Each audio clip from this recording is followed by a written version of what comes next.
Hello दोस्तों, कैसे हैं आप सब लोग? आपके अपने यूट्यूब लाइब्रेरी चैनल पर सबका स्वागत है। आज के इस वीडियो सेशन में हम जानेंगे जीआईएस के बारे में। So what is a GIS and what is the significance of GIS day celebration. इसके पहले मैंने एक वीडियो अपलोड किया था जिसमें मैंने इस जीआईएस अवेयरनेस वीक कैंपेन के बारे में आप सबको बताया था। इस जीआईएस अवेयरनेस कैंपेन में हम 7 अलग-अलग सेशंस में जीआईएस के बारे में अलग-अलग बातें डिस्कस करने वाले हैं। तो ये पहला सेशन है और इसमें हम जीआईएस के बारे में कुछ मूलभूत बातें जानेंगे और जीआईएस डे सेलिब्रेशन क्यों किया जाता है, इसके पीछे क्या सिग्निफिकेंस है, उसके बारे में बात करेंगे। तो दोस्तों जीआईएस क्या होता है? जीआईएस होता है ज्योग्राफिकल इंफॉर्मेशन सिस्टम। ओके, सो जो भी ज्योग्राफिकल डेटा हम सैटेलाइट से या ड्रोन से या अलग-अलग एरियल प्लेटफॉर्म से गैदर करते हैं, उस ज्योग्राफिकल इंफॉर्मेशन को प्रॉपरली हैंडल करना, उसको अच्छे से अलग-अलग एप्लीकेशंस के लिए उसको एक सेग्रीगेट करना, उसके ऊपर एनालिसिस करना, ये पूरा काम जीआईएस करता है। So it is a branch of technology, we can say it is a art to handle this geographical information. Okay, so let's discuss about this particular technology properly in this session. तो चलो discuss करते हैं GIS के बारे में। GIS है क्या? It is a science of where. Where means what? कहाँ पे, क्या है। Okay, so it is a science of where. In simple language we can say that it is a science of where. GIS is a scientific framework for gathering, analyzing and visualizing geographic data to help us make better decision. Okay, GIS एक ऐसा scientific framework है जो हमें data gather करने में, उसे analyse करने में और उसको अच्छे तरीके से विजुअलाइज करने के लिए मदद करता है। और ये गैदरिंग, डेटा एनालिसिस और data visualisation of certain geographic data, ये जो है ये हमें कुछ डिसीजंस लेने में मदद करता है। जैसे कि किसी एक एरिया में मुझे फैक्ट्री लगानी चाहिए कि नहीं चाहिए, किसी एक पर्टिकुलर एरिया में मुझे डैम बनाना चाहिए कि नहीं चाहिए। मेरे अगर टाउन मैं सपोज कोई इंजीनियर हूँ तो किसी टाउन प्लानिंग के लिए मुझे कुछ डिसीजंस लेने हैं। सो ये ज्योग्राफिकल इंफॉर्मेशन सिस्टम हमें हेल्प करता है। और अगर हम ये जीआईएस का जो सिस्टम है इसको artificial intelligence, machine learning, internet of things, big data, cloud computing, इन अत्याधुनिक तकनीकों के साथ जुड़ते जोड़ते तो उसका और एक अलग इम्पैक्ट, उसका जो रोल है वो बहुत ज़्यादा इंस्ट्रूमेंटल और ज़्यादा ओवर रीचिंग हो जाता है। ओवर रीचिंग मतलब क्या? उसका इस्तेमाल या उसका जो एक सिग्निफिकेंस है वो और ज़्यादा बढ़ जाता है। अलग हम अगर हम ये artificial intelligence, machine learning, internet of things, big data, इस टेक्नोलॉजी को जीआईएस के साथ कोलैबोरेट करते, उनका कॉम्बिनेशन करके कुछ एप्लीकेशंस बनाते, कुछ पोर्टल्स बनाते या कुछ सॉफ्टवेयर्स बनाते, तो और ज़्यादा हम जीआईएस का अच्छे तरीके से यूज़ कर पाएंगे। Hundreds of thousands of organisations in virtually every field are using GIS to make maps that communicate, perform analysis, share information, and solve complex problems around the world. And that's why this is changing the way of the world works. Okay, तो ये जो technology है दोस्तों, बहुत सारे thousands of organisation इसको use करती है। ओके, अलग अलग फील्ड में इसे यूज़ किया जाता है, जैसे कि एग्रीकल्चर है, हेल्थ सिस्टम है, एजुकेशन सिस्टम है, ट्रांसपोर्ट है, टूरिज्म है, कम्युनिकेशन है, राइट। जो हमारे जवान सीमा के ऊपर अ, हमारे देश की रक्षा करते हैं तो उनके लिए भी शत्रु की इंफॉर्मेशन गैदर करने के लिए ये टेक्नोलॉजी इस्तेमाल होती है। ओके, तो इस तक टेक्नोलॉजी के बारे में हम आज जानने वाले हैं। देखते हैं आगे ये वर्क कैसे करता है जीआईएस। पहले तो देखो, हम कोई भी समस्या आती है हमें, तो उसे एक प्रॉब्लम स्टेटमेंट हम बोलते हैं। देखो, प्रॉब्लम डिफाइन करते हैं हम कि एग्जैक्टली समस्या है क्या। तो इसी तरीके से अगर कोई ऐसी समस्या है, सपोज मुझे एग्रीकल्चर के लिए मैंने कुछ बीज बो दिया, मेरा 10 एकड़ का जमीन है और उसमें मैंने गेहूं के बीज बो दिए, तो मुझे एक अंदाजा चाहिए कि कल मार्केट में कितना प्रोडक्शन मुझे मिलेगा इस 10 एकड़ खेती से। ओके, तो ये मेरा प्रॉब्लम स्टेटमेंट है, तो मैं किस तरीके से उसको कैलकुलेट कर पाऊँगा? तो मुझे उसके लिए चाहिए पूरे ज़मीन का वो एरिया कितना है, उसके बाद किस स्टेज में, किस क्लाइमेट के वजह से अ, उस पर्टिकुलर क्रॉप के ऊपर या जो भी मैंने ज़मीन में बोया है उसके ऊपर किस तरीके का इम्पैक्ट होता है। अलग-अलग weather condition, temperature condition, rainfall conditions को मैं सिमुलेट करके एक मॉडल बना सकता हूँ जीआईएस के तहत। और उसके बाद मैं प्रेडिक्ट कर सकता हूँ कि मेरे इस पर्टिकुलर एग्रीकल्चरल लैंड से कितना उपज आएगा। तो इस तरीके के अलग-अलग चीज़ें हम जीआईएस के तरीके से कर सकते हैं। बहुत सारी चीज़ें पेस्ट कंट्रोल के बारे में, किसी एक डिसीज़ हो गया किसी क्रॉप के ऊपर तो उसको कंट्रोल करने के बारे में जीआईएस बहुत ज़्यादा हेल्प करता है। तो उसकी एक सर्टेन साइकिल होती है, एक प्रोसेस होती है, वो किस तरीके से चलती है तो यहाँ पे आप देख सकते हो। तो सबसे पहले तो प्रॉब्लम डिफाइन होता है, समस्या क्या है? उसके बाद जीआईएस के अलग-अलग क्राइटेरियाज़ हमें उसके ऊपर अप्लाई करने होते हैं। वो क्राइटेरियाज़ हम जब डालते हैं तब जो भी सैटेलाइट इमेजेस है या जो भी हमारा रिमोट सेंसिंग का डेटा है उससे हम कुछ डेटाबेस बिल्ड करते हैं। ओके, जब हम क्वेरी डालते हैं सपोज मुझे एक्स वाई जेड एरिया के ये इंफॉर्मेशन चाहिए, तो वो क्वेरी डालने के बाद जीआईएस सिस्टम हमें कुछ डेटा देता है, तो उसे हम बिल्ड डेटाबेस बोलते हैं और बिल्ड डेटा सेट ऐसा बोला जाता है। उसके बाद जीआईएस के अलग-अलग सॉफ्टवेयर होते हैं, उसमें अलग-अलग एनालिसिस के टूल्स होते हैं, उस टूल्स का यूज़ करके हम जीआईएस एनालिसिस करते हैं, जो भी सैटेलाइट डेटा हमारे पास आता है उसके ऊपर। उसके बाद कुछ मैप्स बनाते हैं, कुछ इंटरैक्टिव टेबल्स बनाते हैं या कुछ ऐसा आउटपुट कि जो हमारे काम का हो वो हम बनाते हैं और उसके बेसिस पे कुछ डिसीजन लिया जाता है। और वो डिसीजन हमें ज़्यादा प्रॉफिटेबिलिटी प्रदान करता है या जो भी हमारे पास अवेलेबल रिसोर्स है उसका अच्छे से इस्तेमाल कैसे करें, उसके लिए हमें यूज़फुल होता है। So to take any particular decision GIS system helps us. If any geographical information included in that particular problem then only GIS will help us. Okay, so remember this thing.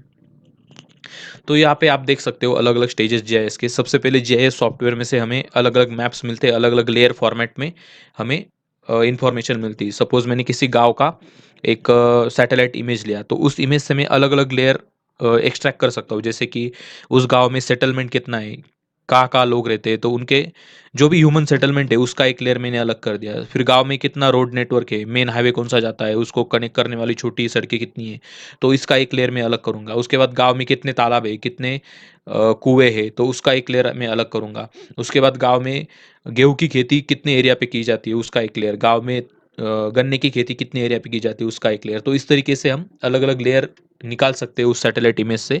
तो उसमें भी बहुत सारे processor रहते हैं। तो आपको मतलब आश्चर्य होता होगा कि एक ही लेयर में से इतना सारा डेटा कैसे निकाल जाता है। लेकिन यही तो जीआईएस की खासियत है कि जो भी सैटेलाइट इमेज होता है वो ऊपर से जब इमेज कैप्चर करता है सैटेलाइट, तो पूरा ज़मीन के ऊपर जितना है सब कुछ उसमें आता है। तो उसमें से हमें कौन-सी इन्फॉर्मेशन चाहिए, किस तरीके से चाहिए, उसके लिए कुछ फ़ॉर्मूलेज़ होते हैं, कुछ अलग-अलग एनालिसिस होती है, प्रोसीजर होते हैं, कुछ सॉफ्टवेयर में अलग-अलग ऑपरेशंस करने होते हैं, तब जाके हमें इस लेयर फॉर्मेट में कुछ मैप्स मिलते हैं या कुछ लेयर मिलते हैं, उसके बाद हम मैप्स क्रिएट कर सकते हैं। ओके, तो उसमें से कुछ डेटा हमें मिलता है, उस डेटा का हम एनालिसिस करते हैं और वो एनालिसिस किया हुआ डेटा प्रॉपर फॉर्मेट में जो भी यूज़र इंटरफेसेस होते हैं, जैसे कि हम अलग-अलग ऐप यूज़ करते हैं। बहुत सारे किसान जो वेदर पोस्ट फोरकास्टिंग होती है, हवामान का जो अंदाज बताने वाली जो ऐप होती है, उसका इस्तेमाल करते हैं। तो उनके मोबाइल ऐप में ये एनालिसिस जीआईएस में से जो डेटा निकलता है उसके ऊपर एनालिसिस करके जो भी होता है वो उनके मोबाइल के ऊपर वो दिखाया जाता है। बहुत सारे एप्लीकेशंस है ऐसे, आप ये उलर ओ ओला, उबेर, ये जो भी ऐप यूज़ करते हो इसके भी बैकएंड में जीआईएस का ही हाथ होता है। ओके, जीआईएस टेक्नोलॉजी के ऊपर ये ऐप बेस्ड होते हैं। तो एक इस तरीके से इन जनरल आप देख सकते हो जीआईएस कैसे वर्क करता है या जीआईएस में कौन-कौन सी प्रोसीजर होती है, मैप्स होते हैं, उसमें से हम डेटा निकालते हैं, उस डेटा को एनालाइज़ करते हैं और उसको यूज़र इंटरफेस के तहत अलग-अलग एप्लीकेशन के में डालते हैं, जो कि अलग-अलग यूज़र्स को काम आते हैं। चलो कुछ हिस्ट्री देख लेते हैं जीआईएस की। ये कैसे डेवलप हुआ, क्या हुआ, किस तरीके से इसका एक डेवलपमेंटल प्रोसेस रहा है, तो इसके बारे में जानते हैं। With in the last 5 decades GIS has evolve from concept to the science. वो एक शुरू में कंसेप्ट था, कुछ बेसिक ज्योग्राफिक कोऑर्डिनेट्स लोग मैन्युअली जाके उसके बारे में मतलब सर्वे करना या जो भी मैनुअल वर्क है वो पहले ज़्यादा होता था, लेकिन अब पूरा सैटेलाइट के द्वारा होता है। उसका एक पर्टिकुलर साइंस का एक ब्रांच बिल्ड हो चुका है। The phenomenon the phenomenal evolution of GIS from a rudimentary tool to a modern powerful platform for understanding and planning our world is marked by several key milestones. Okay, तो ये जो भी powerful tool जो हम आज के तहत use करते हैं, आज जो भी पावरफुल जीआईएस प्लेटफॉर्म यूज़ करते हैं, उसको समझने के लिए हमें इस पर्टिकुलर टेक्नोलॉजी की हिस्ट्री जाननी बहुत ज़रूरी है। उस टेक्नोलॉजी ने किस तरीके से अलग-अलग स्टेजेस के ऊपर उसकी डेवलपमेंट हुई है, वो जानना इम्पोर्टेंट है। तो यहाँ पे आप देख सकते हो 1960s में अर्ली हिस्ट्री ऑफ जीआईएस, तब 1960s में इसका जस्ट एक स्टार्ट हुआ था, इस कंसेप्ट के ऊपर काम चालू होना जस्ट स्टार्ट हुआ था। The field of geographic information system started in 1960 as the computers and early concept of quantitative and computational geography emerged. Early GIS work included im- important research by the academic community. Later, the National Center of Geographic Information and Analysis, led by Michael Goodchild, formalized research on key geographic information science topics such as spatial analysis and visualization. These efforts fueled a quantitative revolution in the world of geographic science and laid the ground work for GIS. Okay, तो ये जो Michael goodwill नाम का बंदा था, और ये national centre of geographic information एक इंस्टीट्यूट है, तो इन लोगों ने पहले ये ज्योग्राफी के ऊपर कुछ काम चालू किया, और जो भी ज्योग्राफी का quantitative and conceptual computational geography का एक जो ट्रेंड उभर के आया, उसमें से जीआईएस का जन्म हुआ। ओके, उसके बाद 1963 में आप यहाँ पे देख सकते हो एक फर्स्ट प्राइमरी जीआईएस बिल्ड किया था रॉजर टॉमिल्सन्स, ये बंदे ने। So Roger Tomlinsons, he is a pioneering work to initiate, plan and develop the Canada Geographic Information System resulted in the first computerized GIS in the world in 1963. The Canadian government had commissioned Tomlinson's to create a manageable inventory of its natural resources. He envisioned using computers to merge natural resource data from all provinces. Tomlinson's created the design for automated computing to store and process large amounts of data, which enabled Canada to begin its national land use management program. And he also gave GIS। तो इस तरीके से आप दोस्तों देख सकते हो, ये जो रॉबर्ट टॉमिल्सन है, इसने 1963 में कनाडा में इस जीआईएस का एक आविष्कार किया था, और उसके बाद राजस्व और उसके बाद कनाडा के अलग अलग जो प्रोविंसेस है उसका डेटा गैदर करके कनाडा ने एक प्रॉपर जियो पोर्टल बना लिया था। तो ये आप यहाँ पे समझ सकते हो, ये वो बंदा है रॉजर टॉमिल्सन, उसने 1963 में ये बनाया था। उसके बाद 1965 में जो हार्वर्ड लेबोरेटरी है वहाँ पे कुछ संशोधन हुआ, उन्होंने एस वाई मैप नाम का एक सॉफ्टवेयर बना लिया। While at Northwestern University in 1964, Howard Fisher created one of the first computer mapping software program known as SYMAP. In 1965, he established the Harvard Laboratory for Computer Graphics.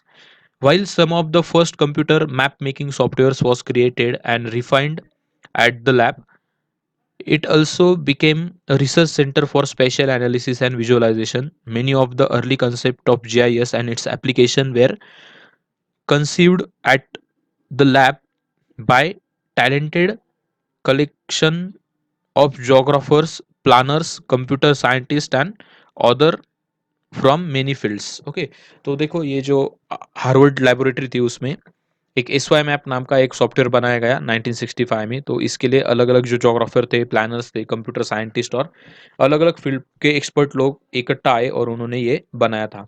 तो ये आपको याद रखना है एस वाई मैप्स के बारे में।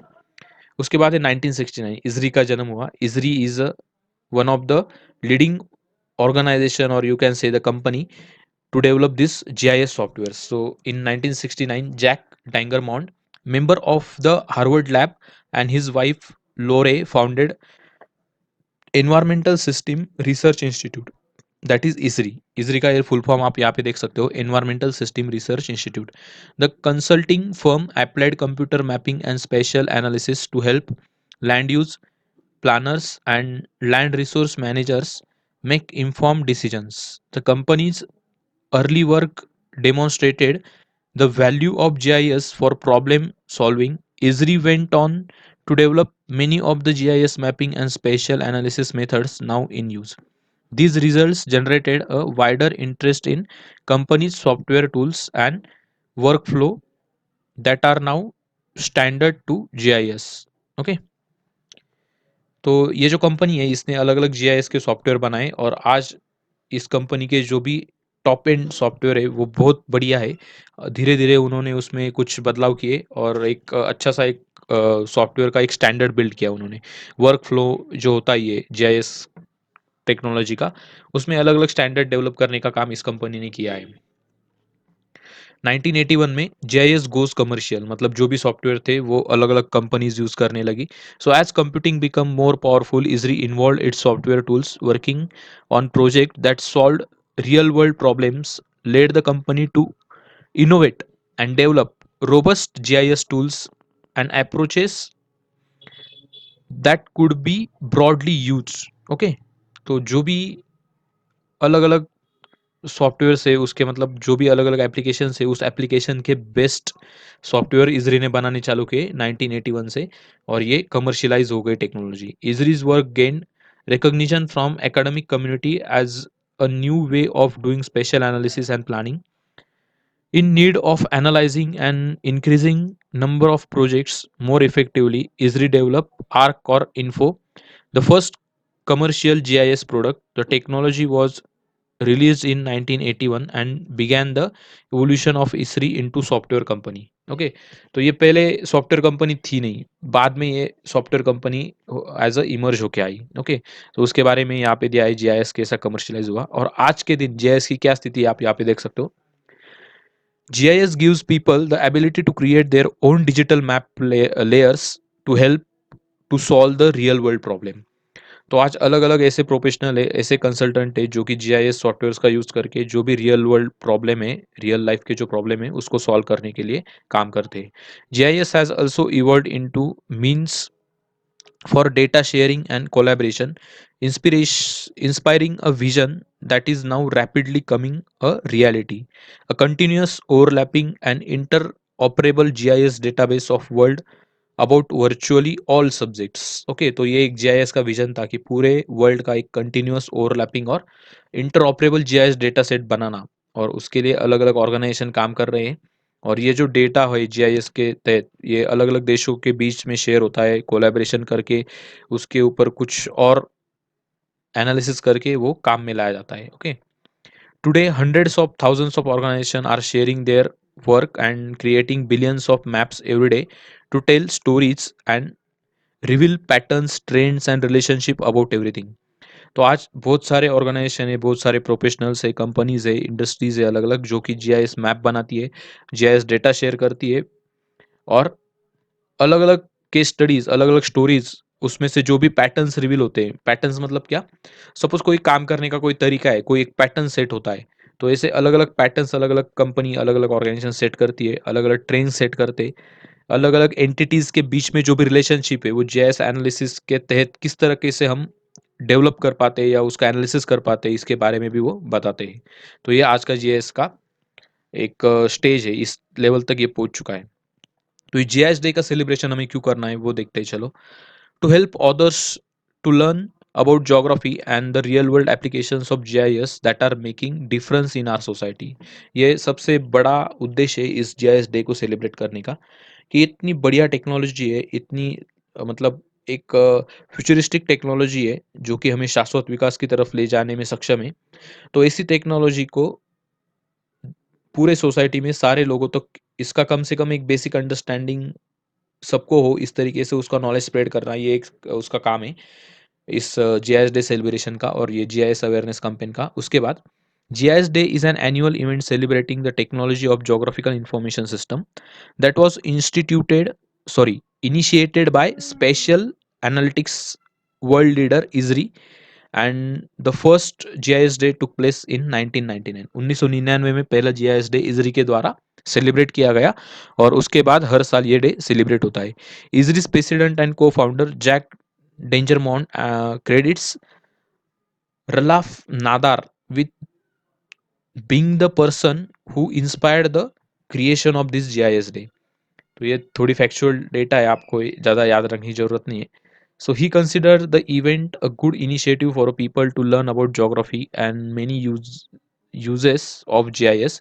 He wanted GIS to be a grassroots effort and open to everyone to participate। तो GIS टेक्नोलॉजी ये सबके लिए ओपन होनी चाहिए, ग्रास रूट लेवल तक इसका पेनिट्रेशन होना चाहिए, मतलब समाज के हर तबके तक ये पहुँचनी चाहिए, उन लोगों को इसका फ़ायदा होना चाहिए। तो इस तरीके से इनका एक विज़न था, उसको फुलफ़िल करने के लिए जीआईएस डे सेलिब्रेशन उन्होंने चालू किया।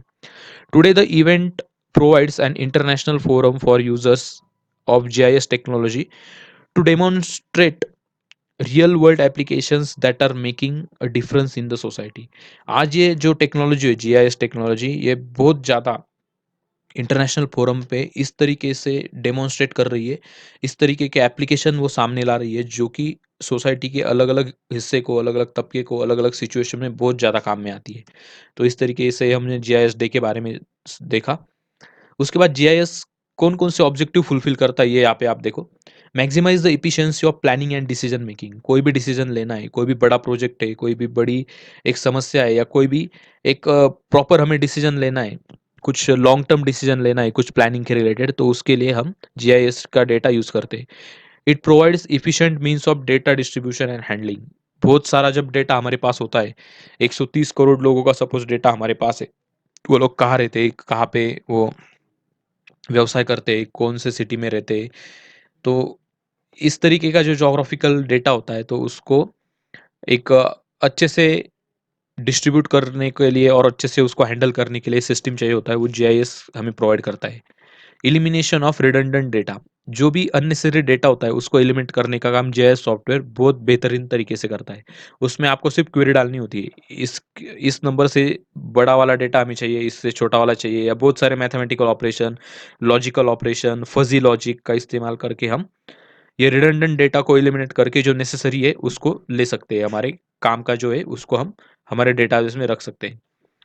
Capacity to integrate from various sources. तो जीआईएस का जो डेटा है वो हम अलग अलग फॉर्मेट में कन्वर्ट कर सकते हैं, उसको अलग अलग कैटेगरी में कन्वर्ट करके अलग अलग जगह पे हम यूज कर सकते हैं। उसके बाद है कॉम्प्लेक्स एनालिसिस और query involving geographically reference data to generate new information. तो जब भी हम कुछ क्वेरी इंसर्ट करते हैं उस सॉफ्टवेयर में, क्वेरी मतलब क्या कि हमारी डिमांड क्या है, उस तरीके से हम कुछ स्टेटमेंट बना के उसमें डालते हैं या कुछ इंस्ट्रक्शन सॉफ्टवेयर को देते हैं।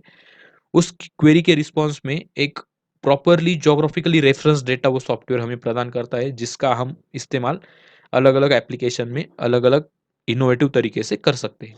तो ये हो गई जीआईएस के ऑब्जेक्टिव। तो हमारे मन में ये भी प्रश्न होगा कि ये जीआईएस का डेटा यूज़ करता कौन है?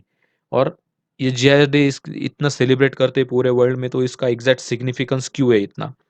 तो देखो, जो भी एजुकेशन सेक्टर है, health sector, insurance sector, manufacturing sector, petroleum sector, public safety, real estate, retail, sustainability, telecommunication, transport, electronic and gas utilities, उसके बाद natural resources, government services and different water resource management.